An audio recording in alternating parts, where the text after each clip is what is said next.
Olá, seja bem-vindo mais uma vez ao curso de C Sharp. Eu sou Ayrton. Essa é a aula 8. Veremos o que é um array ou um vetor. Nessa aula veremos o que é um array ou vetor, como muitos conhecem, veremos suas vantagens e desvantagens. Então, o que é um array? Um array é um objeto que pode armazenar muitos valores de um determinado tipo de dados. Podemos imaginar um array como sendo um armário com um determinado número de gavetas, e cada gaveta possui um rótulo com um número de identificação. Conforme temos a figura aqui. Ao criarmos um array, nós devemos determinar primeiro qual será o tipo de dados que ele vai armazenar. Uma vez declarado o tipo de dados, estamos a dizer que esse array só poderá armazenar o determinado tipo de dado.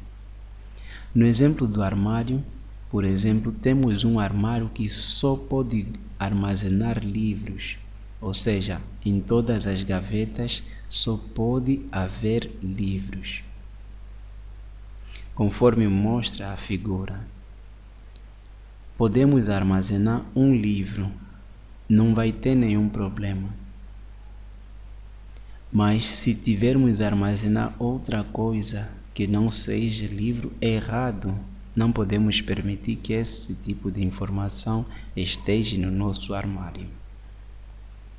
É assim também que se faz ao declarar um array.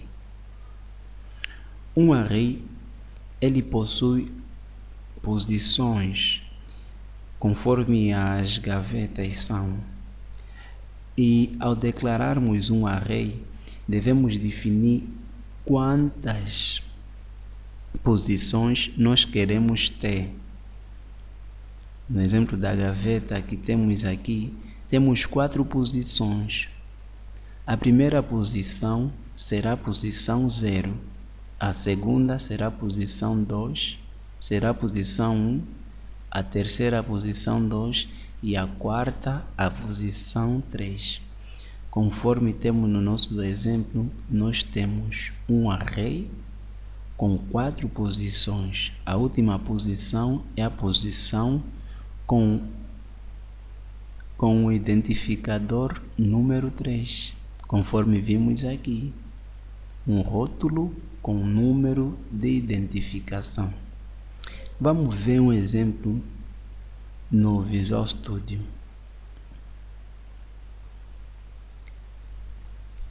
Se nós tivermos uma variável do tipo int e tiver um número 10, será que é possível nós armazenarmos mais um dado? Além do 10, adicionar mais um outro dado? Não, não é possível, porque é uma variável simples. E uma variável só pode armazenar um valor de cada vez, não mais do que isso. É por isso surge o conceito de array. Um array, como vimos, pode armazenar mais do que um valor, pode armazenar vários valores. Então, no nosso caso, para podermos armazenar mais do que um valor, devemos primeiro declarar o nosso array. Veja como se declara um array. Vamos supor que queremos criar um array que vai armazenar os números pares.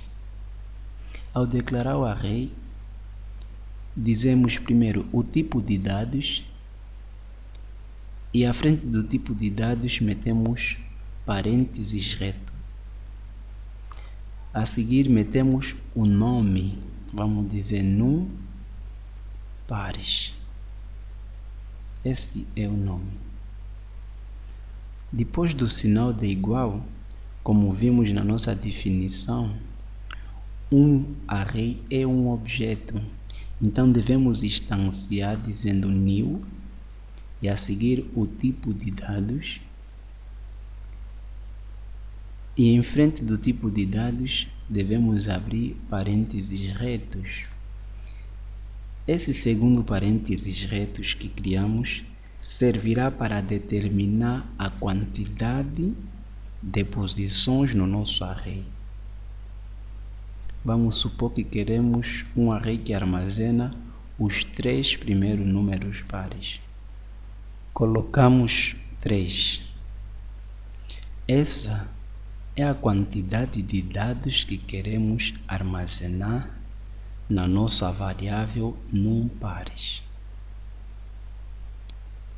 Uma vez feita a declaração, nós podemos agora sim atribuir os valores. Vamos supor, para atribuir o valor num array, devemos informar a posição que queremos atribuir o valor. Na primeira posição, será a posição 0, como já vimos. Vamos dizer o primeiro número par é 0. A segunda posição, devemos abrir sempre parênteses reto para informar a posição, é 2. E o nosso terceiro número par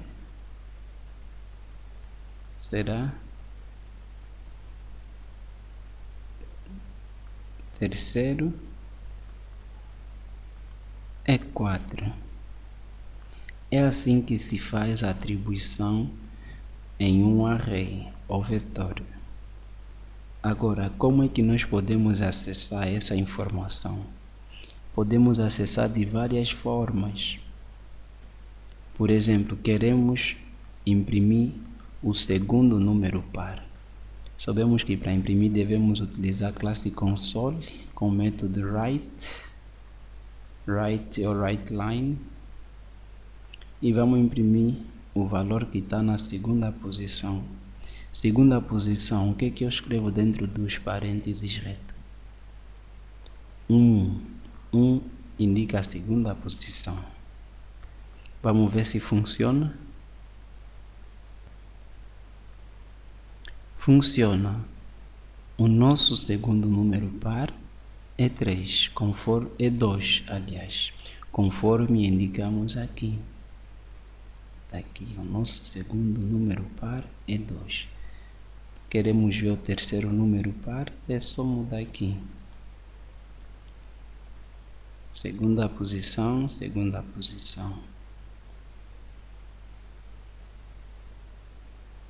Está aqui. Agora, se nós quisermos imprimir todos os números pares, podemos utilizar a estrutura de repetição for.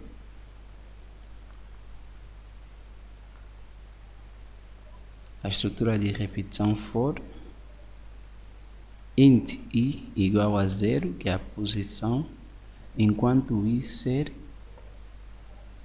menor que 3, que é a quantidade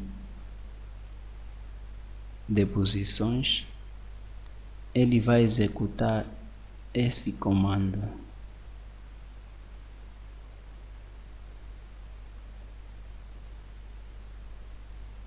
Em vez de indicarmos aqui a posição com uma constante, colocaremos uma variável i, que é a variável que vai percorrer da posição 0 até a posição 2. Vamos testar.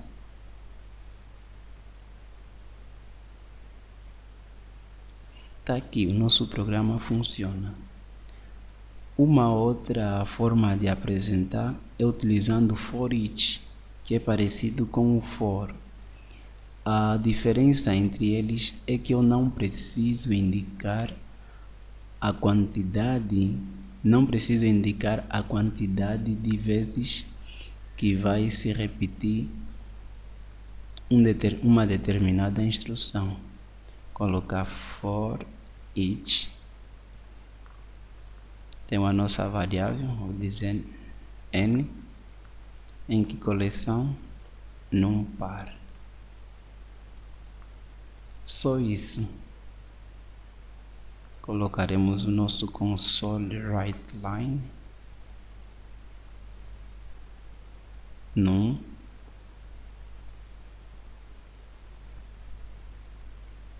n e vamos ver o que acontece. Tá, nosso programa funciona. Então, quais são as vantagens e desvantagens de um array? Uma vantagem do array é que os arrays são fortemente tipados. Isso quer dizer que só recebem valores do tipo de dados que foram determinados. Veja um exemplo. No nosso exemplo de números pares,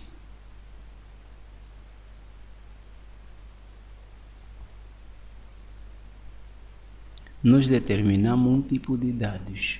O nosso tipo de dados é int, ou seja, estamos a dizer que o nosso array só poderá armazenar valores do tipo inteiro. E se por acaso nós estivermos a armazenar uma string,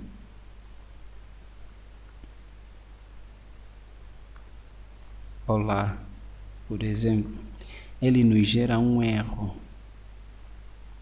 Está aqui, pede para fazer uma conversão. Não é possível. E isso é bom quando estamos a trabalhar com array. Depois de ele nos carregar todos os dados, nós já sabemos que o tipo de dados que nós estamos a utilizar é X e pronto. Não passa disso. Então essa é uma das vantagens de utilizar um array. Agora, as desvantagens. Uma desvantagem é que, uma vez definido a quantidade de posições, não podemos redefinir, ou seja, a quantidade que nós definimos de posição torna-se fixa. Por exemplo, temos o nosso array com 3 posições. À medida que o nosso programa estiver a andar, se nós quisermos acrescentar mais um dado numa determinada posição, numa 4ª posição, por exemplo, olha o que acontece. Não nos gera nenhum erro. E isso não é bom. Por quê? Porque nós não temos 4 posições. Temos apenas 3 posições. Repara o que acontece. Se eu fazer um debugging, fazendo build, olha o que aparece. Diz build success. Diz que não teve nenhum erro, nenhuma falha. Parece que o nosso programa está bom. Mas quando corrermos o nosso programa aqui, olha o que acontece.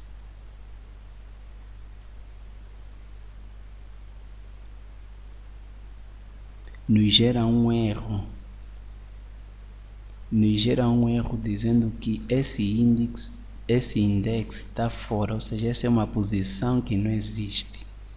E nós devemos fazer tudo para controlar os erros. Então, essa é uma das desvantagens de utilizar um array. A quantidade de posições é fixa.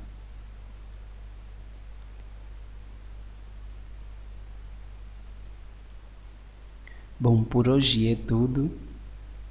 Nos veremos na próxima aula. Inscreva-se no canal. Quem tiver a aprender algoritmo, baixe o meu livro que explica como construir bons algoritmos, principalmente pessoas estudantes que estão a começar agora o curso de informática. Tenha a continuação de um bom dia. Nos vemos na próxima aula.